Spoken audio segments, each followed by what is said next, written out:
As we enter year 4 of this podcast, which still seems kind of strange, this feels like the one time that the transition from winter to spring has actually kind of felt like spring, and it's not been like, here's winter, here's summer, like right off the bat. But hey, it's spring, so that means it's time for another rousing edition of your favorite quarterly podcast, the Seasonal Anime Checkup. This is episode number 13, I think. Hopefully that's right, or else I'm just completely wrong. Lucky number 13. I'm your host, as always, Jared. And today, we're going to take a look back at the winter slate of shows that I watched, look forward to spring, and that's pretty much going to be it in terms of this podcast. So, I guess some housekeeping notes. This podcast is now officially housed on seasonalanimecheckup.com or sac.cool under the podcast banner, so you can go to seasonalanimecheckup.com/podcast, and that'll get you right to this very podcast. Also, we have a Twitter account now, so if you go to twitter.com/animecheckup, that'll get you to the Twitter account associated with the very website, so you'll be able to know when future episodes of this are up, when the quarter and season happen. New episodes of the Seasonal Anime Checkup OVA go up, which is a podcast about conversations about games, manga, and anime, which is weekly, happening every Saturday. And just general thoughts and thoughts as well. Whatever I'm watching in terms of like anime or playing games or just whatever. And, other stuff that happens to go up on the website will be housed right there. And it's also a good place to get in touch with us and have some conversations about whatever you're feeling. I believe that's all the housekeeping I need to do. Thanks to everyone who listened to the previous episode and all other episodes as well. Remember, you can find those at seasonalanimecheckup.com. Let's talk about winter season 2016. So this episode is going to be a little bit weird because I haven't necessarily had time to write out formal reviews for each show, which I usually do, and I've tried to keep the habit of doing. It's just been a very hectic last few weeks, especially just, trying to finish up all the shows, having midterm papers for school and everything. It's been very, very hectic, and I unfortunately have not had the time to write out good reviews. So these are going to be a little bit more informal and probably shorter, just because I'm doing these way off the cuff. So if I make some mistakes, sorry. Get at me on Twitter, and hopefully I'll not make the same mistakes next time. So we're going to start out with, winter 2017. It was a strange slate of shows, I would say. Some very good, some very middle of the road, some not so good. Let's be real. We're going to start off with the second half of All Out Season 1, which I thought definitely improved upon the first half, and we got more drama out of this second half. But also, ending the way it did is just one of those bad things about having an anime adaptation of a manga that, has gone further on down the road, where it's just like, oh, here's this cutoff point because, we're only making this many episodes, and that's kind of it. We don't know if we're going to get another season of this. I liked the way they addressed different characters in terms of having, like, specific problems that they had that weren't necessarily related to, the sport of rugby they're playing. So, like, you had the one character who had to have the issue with his brother and him not wanting to play and him wanting to have him stay at home and everything, and they had to get that resolved, especially with like how that got resolved with more of the delinquent character, and you wouldn't have expected that. Then near the end of the season, where it's like, oh, here's one of the characters who's thankful that they've gotten good, but is in his last year, and is like, well, obviously I don't think we're gonna make it to nationals or anything like that, so why do I need to bother? Like, I need to focus on like college and everything now. And then there's drama about that. But of course, like, it does kind of like, it gets wrapped up way too easily because there was only like 2 episodes left when that happened. So that's like the one downside. But it was definitely improvement on the first half of the season, and I would be okay with them making a second season of this. I enjoyed my time with the season as a whole. I just don't know if that's going to happen. I don't know how popular it was, because in my little bubble of seeing what other people were watching, like, I didn't really see many people talking about it, which is probably a bummer. So I guess we'll just have to wait and see if there is another season of it. Next up, let's talk about Fuuka, which you want to talk about some trash shoujo. Here you go. So, like, I've read and continue to read the manga of this, and I mean it's not great. Let's be real, it's kind of trash. But it's just like I'm reading it for the sake of reading it because I'm already so far invested.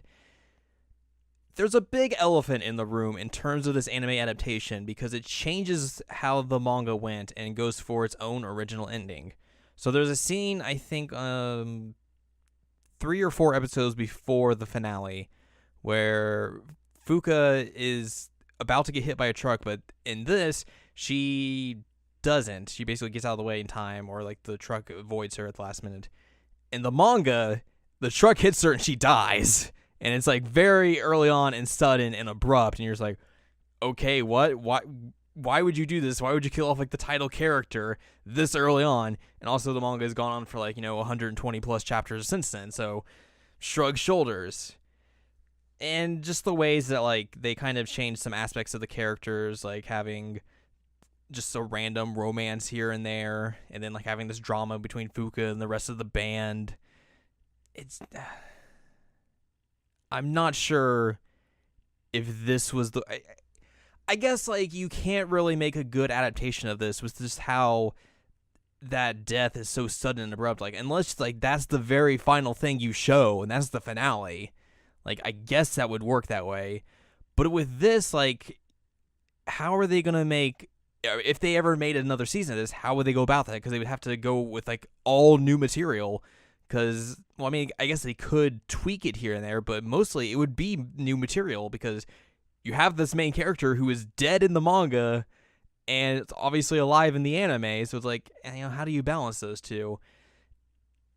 It was probably just one of those things where it's like, here we could do it this way and keep it, strict to the manga, or we change it for this anime and, just make this anime original ending. And probably because we're only going to get 12 episodes and that's it. Shrug shoulders. I don't know.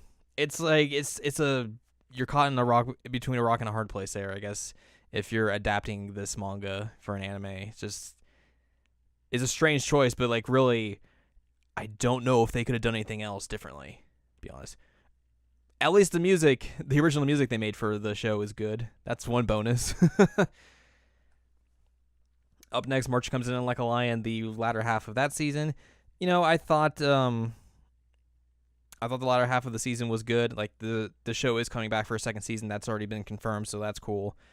It's still pretty chill. Like, there's some weird, dark undertones to it, especially, the relationship between Rei and his sister, and him and the 3 sisters, and then him and Shogi, the game, not someone named Shogi. And also, it kind of just, like, took this back seat as well to the... like his grand finals in the tournament, like with his now mentor and this like super prodigy who you thought like Rei and this guy would interact at some point because they kind of do, or they kind of like stay next to each other at one point, but like never anything happens of it. So I guess maybe that'll be something in the second season. So yeah, like I guess like I'm glad it'll get a second season. I'll definitely probably watch that. That's real reassuring there, and like.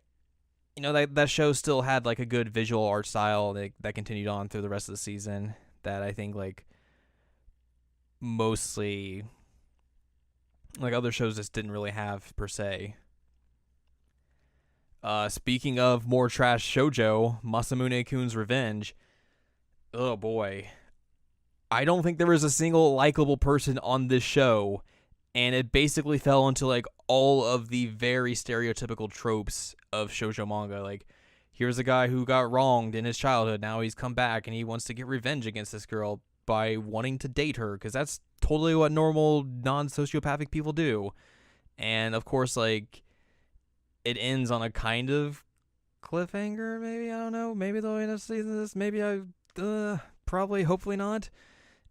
It's like you can tell from the first episode where this series is going to go. It's like, oh, he's going to try and win her over, and he wants to get this revenge against her by basically making her fall for him and then just dumping her entirely. But it's going to be like, oh, she falls for him, and he accidentally falls for her, and he has to have this internal struggle about it, and blah, blah, blah, blah, blah. You've seen this trope like thousands of times before. Let's be real. So that's basically what the show was, and coupled with the fact that nobody in the show was likable, I don't know how I stuck with it for 12 episodes. It was rough. At least some of these last few shows are not trash. That's the good thing. Up next, we got Minami Kamakura High School Girls Cycling Club. Very chill anime about a cycling club from a girls' high school. It was just fun. It was just like, it wasn't super serious or anything. It was just like, let's create the cycling club because we like bikes, and that's kind of what we do. Even though, like, it was 12 episodes, so, like, you thought the way the season was going, it seemed like it was going to go on into the next into spring, but it just kind of ends, and kind of abruptly. So that was kind of strange. So I don't know, like, with how the way the season ends, if it would get picked back up or anything. So I don't know, but like I enjoyed my time with it. I more so than I probably expected, just because like the premise was kind of like, oh, it's like the female version of Yowamushi Pedal, which I'm kind of more interested in seeing that now after watching this. But just like in terms of sports anime, it was way more chill. There was like no like conflicts and drama and all that sort of stuff. I mean, there was kind of something like that, but just not as aggressively apparent as with most sports anime. The latter half of Mobile Suit Gundam Iron Blooded Orphans, the latter half of the second season, was strange, and boy, did this show not take any bones about literally murdering off everyone they could. So like, oh, you want to murder like all of the remaining like top people of Tekkaden? They're dead. You want to murder off like some of their allies? They're dead. It was like, good lord, like the body count was just staggering. Because I mean, like the latter half of the first season did this in like in a minuscule way, where it's like, oh, we're gonna kill off a couple of the side characters and some other minor characters, but no one real major, honestly. And so I was kind of expecting that to happen in this latter half of the second season, but then it's like it just ramped it up to 11. It was like dead, and it was like, good lord. Good lord. And I'm not sure I like how it ended, where it's like Kudelia like basically took a backseat throughout the entire second season, because like, oh, the first season builds her up to being like this icon of like the rebel movement and of like Tekkaden and everyone else going against Gjallarhorn, and then the second season's like, well, later, see ya. We really don't need you until like the last couple of episodes, and even then it's just like, hey, do you want to have like a baby? That's literally all we're using you for, which I don't think that ever necessarily happens, but even still, it's just like, that's kind of sexist, let's be real. And you really, like, the main villain gets zero comeuppance. Like, one of the guys that kind of supported him does get assassinated by, like, some of, like, the remnants of Tekkaden, which was, kind of good. Like, yeah! But, like, the main bad guy who does all of these terrible things, and, like, all of the, like, stuff that's, like, supposedly supposed to be illegal and everything, he gets off scot-free. He basically gets to lead a new version of Gjallarhorn, and, like, everything's hunky-dory. And it's just, like, I mean, I know every ending doesn't need to be, like, happy or at least resolved, but, like, man, that ending just kind of left a sour taste in my mouth, and I was kind of bummed about that, because I really like that show in terms of, like, just how, the ways, like, the first season was, like, here, let's pit these political ideologies against each other, and how, like, the second season was just, like, what happens when you get in way too over your head? And obviously, I think it showed, like, bad things are going to happen, and bad things are going to happen real quick. Piacevole was, like, a very short-form anime about an Italian restaurant. It was okay. Honestly, I probably would have dropped it if it wasn't just because it was, like, 4 minutes an episode each week. Other than that, it's alright. The second season of the show, Genroku, Rakugo, Shinju was as good as the first season. Utterly amazing. Like, one of the best animes that's come out in years, let's be real. Like, you could easily make the argument it probably should have won our anime of the year last year over Sakamoto Desu Ka. I mean, that's a debatable point and subjective, because top 10 lists are subjective. But in terms of, like, dramas, like, it was the best drama of last year. Obviously, off to a strong start this year. I'm not entirely convinced that there might be anything else that'll come up and, take the throne from it. So, like, it's already an early contender for Best Anime of the Year. Just like, man, some of those last few episodes were just absolutely would wreck you. Just emotionally. It's like, oh, man. But it's like, oh, that show is just so good.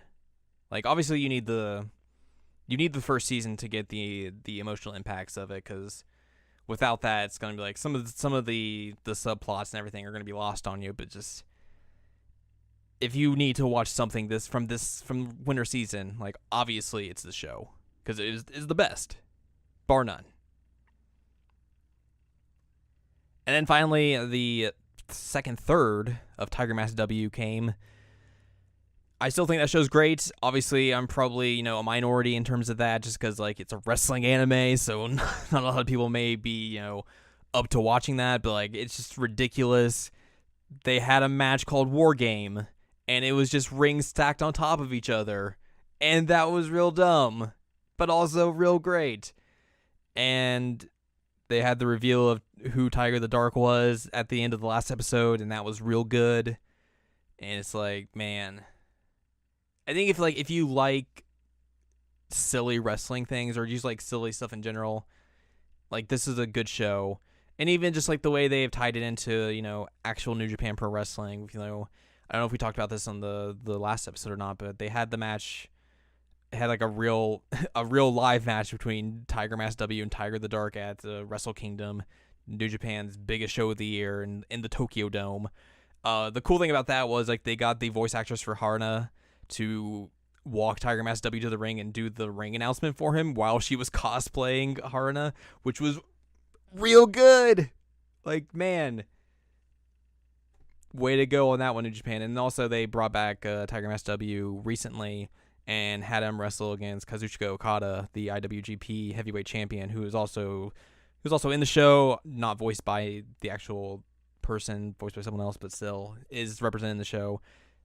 Had a fantastic match, obviously, and that was a lot of fun. I'm kind of sad that this last third of the season is going to be coming up, and that's going to be pretty much it for it. But also, like, man, it's been a lot of fun watching the show in more ways than I probably could have anticipated. Like, you kind of think, like, oh, wrestling anime, like, that's probably going to be real silly and dumb, but it is. But also, it's way more fun than I was anticipating by far. So that's winter season 2017 that I've watched. So let's talk about spring 2017 and get a preview of all these shows that are probably already airing. Let's be real, since this is kind of a little behind. Like, I guess we could say a little bit behind. Shout out to AnyChart.net for the names and synopsis of all these shows we're going to talk about. And of course, like, I'll probably butcher some of these titles just because I'm bad at pronunciations. Starting off with Alice to Zoruko from JC Staff. The fantasy story begins with a group of young girls who hold a power named Alice's Dreamed, which allows them to make their imaginations come true. These girls have been locked up and treated as research subjects. Sana, one of these girls whose specific power includes the ability to ignore the laws of physics and physically manifest anything she can imagine, has escaped. Afterwards, she meets an old man named Zoroku, who dislikes disruptions in his everyday life. Adam the Beginning from Production IG. Adam the Beginning's story takes place in Japan after a great calamity. There were two geniuses who dreamed of the future. One was Umataro Tenma, the other was Hiroshi Ochanomizu. The two labored day and night in robot research. Tenma to create a god, and Ochanomizu to create a friend. Thus, a robot, A106, was born from their collaborative friendship. Would A106 really become a god or a friend? The manga and anime tell a prequel story leading up to the birth of Astro Boy. Huh. Well, I wasn't expecting that little twist at the end. That's actually kind of cool.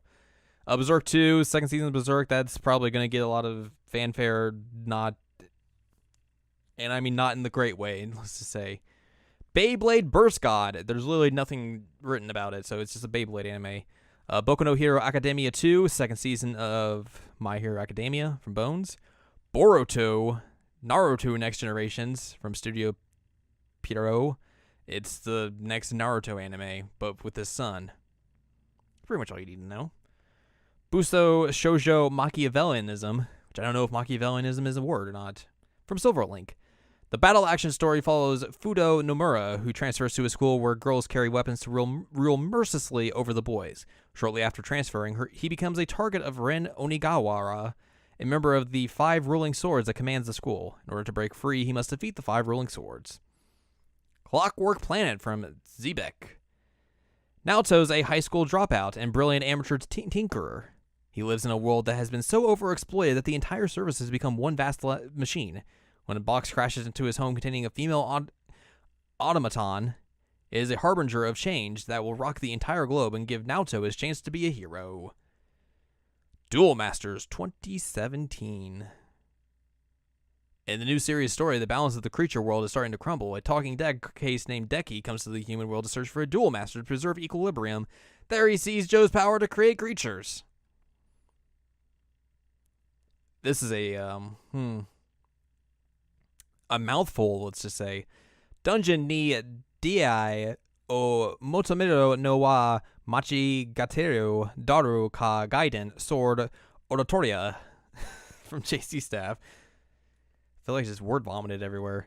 Sword Princess Eyes Wallenstein today, once again, I don't know if that's her name or not. Once again, the strongest female swordswoman heads to the giant labyrinth known as the dungeon, along with her allies. On the 50th floor, where mysteries and threats such as a decayed dragon's corpse that crumbles to ash and irregularity that creeps over closer to the party loom. Eyes calls for the wind and heads deeper into the darkness of the dungeon. Eventually, she finds herself meeting a boy for the first time. Are you okay? In the labyrinth city of Oreo, the contrasting stories of the boy and the girl intersect. Ero Manga Sensei from A1 Pictures. The new sibling romantic comedy, well, that's already sounds like I'm out, revolves around Masamune Izumi, a light novel author in high school. Masamune's little sister, not light sister, is Sagiri, a strutting girl who hasn't left her room in an entire year. She even forces her brother to make and bring her meals when she stomps the floor. Masamune wants his sister to leave her room because the two of them are each other's only family. Masamune's novel illustrator pen name, Ero Manga Sensei, draws extremely perverted drawings and is very reliable. Masamune had never met his illustrator and figured he was just a disgusting perverted otaku. However, the truth was revealed that his Ero Manga Sensei is his own younger sister? What? To add to the chaos that erupts between the siblings, a beautiful female best-selling shoujo manga creator becomes their rival. That just sounds all like nonsense. Frame Arms Girl from Zex. The anime story begins when Ao opens a package that arrives at her doorstep. Inside the package is Gorai, a frame arms girl, a small robot capable of independent movement. Gorai is a newly developed prototype, a frame arms girl equipped with an artificial self, an advanced AI that gives her a personality. Ao is the only one that has activated her. Gorai begins to gather both battle data and emotions, starting day-to-day life with Ao, who knows nothing about frame arms girls. It sounds like you just ripped Aegis from Persona 3 and put it into a different story. Fukumenke Noise from Brainspace. The manga tells a romance story with the themes of music cross one-sided love. Nino, a girl who loves singing, made a childhood promise with her first crush, Momo, in song composing Yuzu to someday find her voice. The three went their separate ways, but Nino kept her promise and continued to sing. Years later, the three are now high school students, and Nino is drawn into the world of band clubs. Future Card Buddy Fight Batsu from Zebek. It's another season of Future Card Buddy Fight. Jin no Guardian from Emon Animation Company. Based on the Chinese webcomic, oh gosh, Yinji Shou Murin, I'm probably just horribly butchered that. Suigin may be poor, but he is one of the best online video game players. This identity, however, is unknown to all except for Rikule, Suigin's classmate. She delivers a mysterious mobile device to Suigin, but before being able to explain herself, Rikule is kidnapped and Suigin unwittingly finds himself wrapped up in a series of problematic circumstances. Searching for a way to save her, he accidentally activates the device, allowing him to dive into a new virtual game world. Grand Blue Fantasy The Animation from A1 Pictures. This is a adaptation off a smartphone game, which I think also they have Nobuo Uematsu from Final Fantasy fame and Lost Odyssey fame doing the soundtrack for that show, which is real strange. Hinako Note from Passion OA. Hanako is poor at speaking and lives in a rural part of Japan. She wants to improve her speech to be able to talk to people freely, so in high school she transfers schools to Tokyo and plans to join a theater club. When she arrives, it turns out her boarding house is a secondhand bookstore, and a girl who eats books... Who eats books lives there. Guys, don't eat books. That's a bad idea. ID-0 from Zanzigine.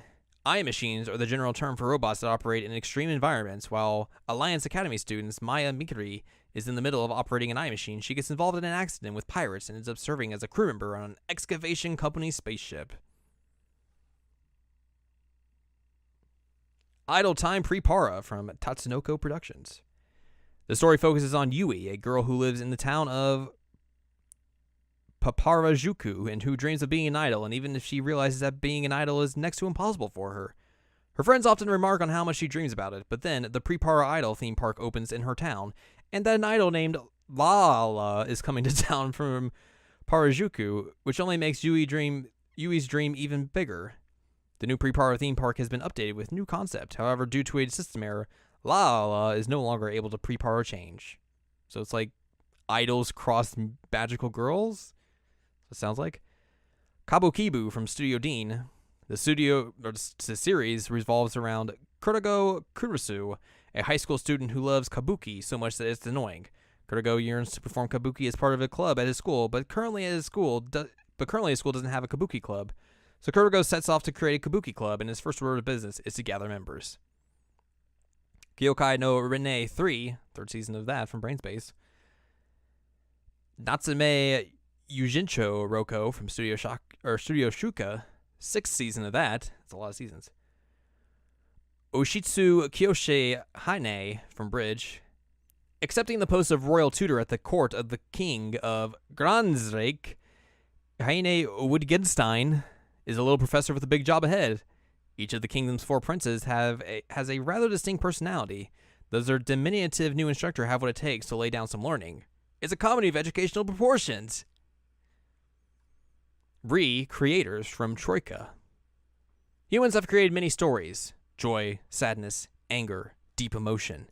Stories shake our emotions and fascinate us. However, they are only the thoughts of bystanders. But what if the characters in the stories had intentions? To them, are we godlike existences for bringing their story into the world? Our world has changed. Mate out punishment upon the realm of the gods and recreators, everyone becomes a creator. That all sound like nonsense. Rene Bokun from EMT Squared. The story begins when Guri, an angel with a mysterious item which turns any 2 people who kiss into a couple, appears before a high school boy named Seiji Aino. However, there is a yandere high school girl named Akane who loves Seiji. Oh gosh. Rilu, Fair Rilu, Maho no Kagami from Studio Dean, second season of that. Thankfully, I didn't have to read the description for that. Roko Densashi Matsu Koshi no to Kenki Kyoten. In the action fantasy story, Guren is a part-time teacher at a magic school who is inclined to write self-study on the blackboard and take a nap. One of his students, Sistina, gets angry and challenges him to a duel, and he is easily defeated. However, when a terrible incident threatens the school, Guren shows intense dedication to protecting his students. Sayanai Heroine no Soda Takata from A1 Pictures, second season of that. Sakurada Reset from David Production, aka, the JoJo Studio. The novel is set in a town called Sakurada, where almost half the population possess some form of special powers. The story centers on 2 high school students. Kei Asai has the ability to perfectly remember anything he sees and hears, while Misora Haruki can turn back or reset time for a maximum of 3 days. Both students are members of their school's service club, which their town's administration bureau uses to observe people with powers and protect the peace. By using their powers together, Kei can remember things even when time has been reset. They solve cases for the club. Kei learns of the MacGuffin Stone, wow, which looks like a worthless black stone, but in reality will turn out to be a stone upon which the existence of Sakurada will hinge on. Sakura Quest from PA Works, which obviously is from PA Works, but I think there's some of the creative team from Shirobako that's on this show, which that's automatically like, hey, you should probably watch this. The story centers on 5 girls who work in the tourism bureau of their small provincial town. The town revives its micronation tourism program, which originated from a nationwide movement during Japan's bubble economy period, and hires the 5 girls as monarchs, tourism ambassadors. The anime will depict 1 year in their jobs in the tourism industry and show how they change and grow, which obviously that does sound very similar to how, Shirobako was, but just in a different industry. Sei Kaisuru Kado from Toei Animation. Toei Animation's original CG animation project. Kojiro Shindo, Cabinet Office Director General for Policy Planning, is at Hanada Airport for a business trip. While the plane is on the runway, a giant structure suddenly appears out of thin air. The plane carrying Shindo and 251 passengers is taken undamaged inside the giant structure. After everyone disembarks, a man who looks like an ordinary human being shows up. He assures those from the plane that they are not in danger. Shindo asks him to identify himself and explain the situation. Then the outside of the structure is displayed on a large screen, and at the same time, every passenger's cell phone starts ringing all at once. On each cell phone screen is a message from this man to every one of Japan's citizens. I, Yahakui Shunina, hereby notify you that I am going to intervene in Japan's internal affairs. What is this young man's goal, and will Shindo manage to become an intermediary something? We'll never know. Shingeki no Bahamut, Virgin Soul from Mappa, is the 2nd season of that. Shingeki no Kyojin 2 from Wit Studio, 2nd season of that, which, man, I am very curious to see how this show goes. Because if you follow the manga in the 4 years since the first season of Attack on Titan, there's probably like a half season of good stuff from the manga that they can use for this before it all just turns into hot garbage, which the manga does for a good 30 to 40 chapters. It's like, let's have all this political intrigue and all that stuff. It's like, no one wants this. It's all bad. It's very bad. So, I wonder what they do with this show. Do they just stick with the good stuff from the manga and then well, that's it for the anime later and just peace out or what? It's going to be real fascinating to see as the show goes on. Shumatsu nane shitematsu ka isogashe desu ka sukete morate ie desu ka from Satellite. 500 years have passed since the humans were extinct at the hands of the fearsome and mysterious beasts. The surviving races now make their homes up in floating islands in the sky, out of reach of all but the most mobile of beasts. Only a small group of young girls, the leprechauns, can wield the ancient weapons needed to fend off invasions from these creatures. Into the girls' unstable and fleeting lives, where a call to a certain death could come at any moment, enters an unlikely character, a young man who lost everything in his final battle 500 years ago. The last living human awakened from a long icy slumber.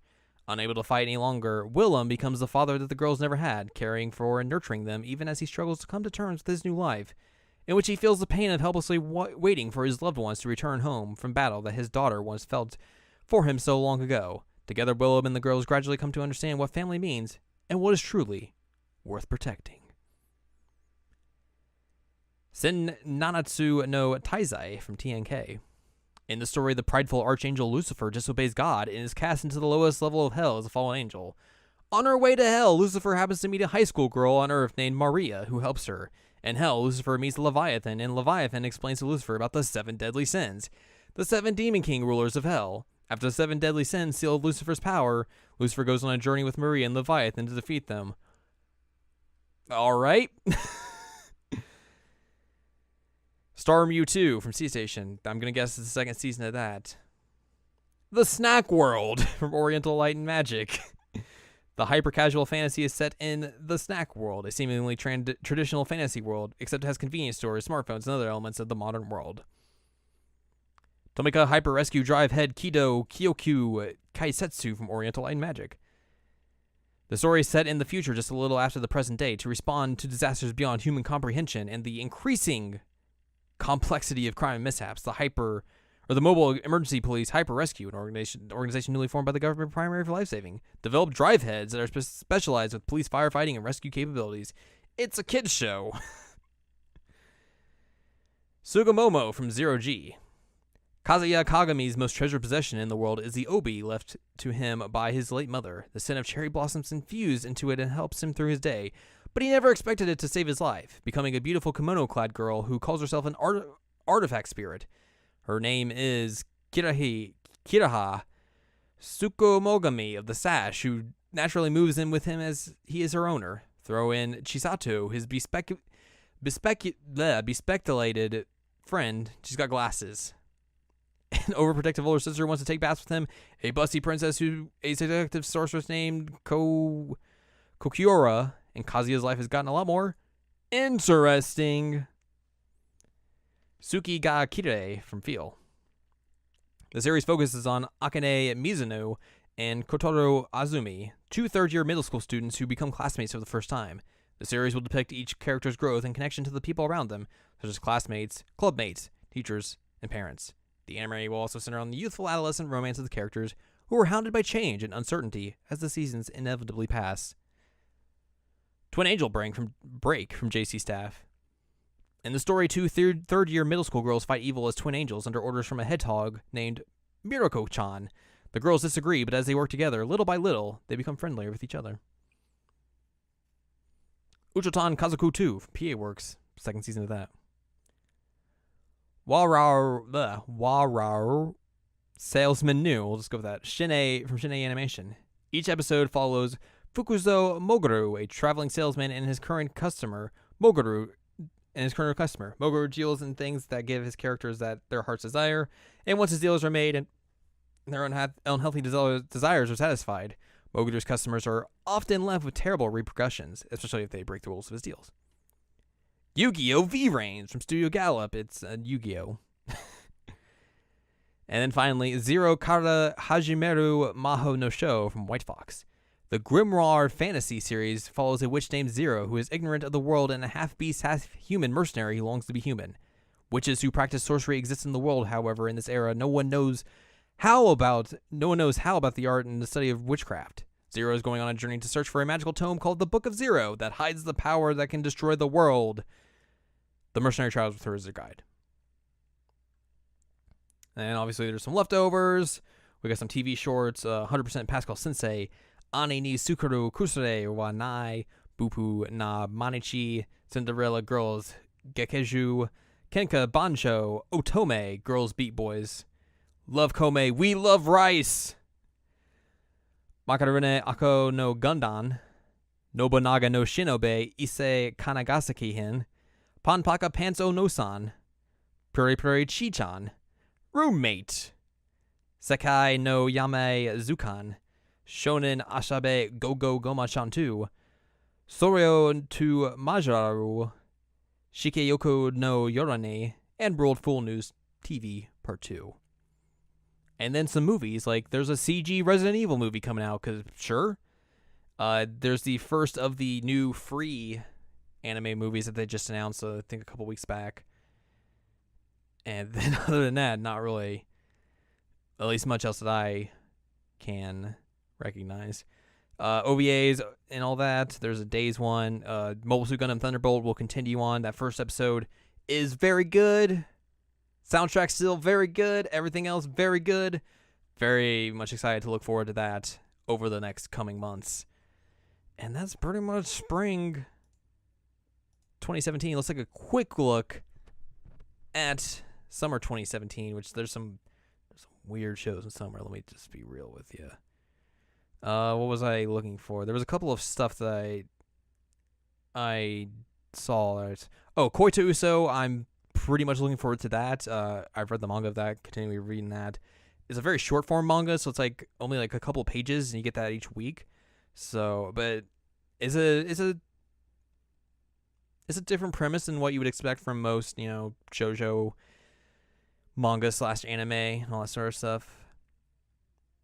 And then like everything else, there's like the new season of New Game and all that sort of stuff, and some other stuff, but not a lot of other stuff I recognize, let's just say, in summer. So yeah. Oh, I guess the prologue to the new season of Cardcaptor Sakura will be coming out in summer as an OVA, and then the new Gundam series as well, which is an OVA as well. But that's going to do it for this episode of the Seasonal Anime Checkup. I almost said OVA. That's a different podcast. For more information, check out seasonalanimecheckup.com or sac.cool. That's where you can find this podcast. The Seasonal Anime Checkup OVA, which has a lot of good stuff. We've recently done retrospectives on Persona, Danganronpa, Zero Escape, Sailor Moon games.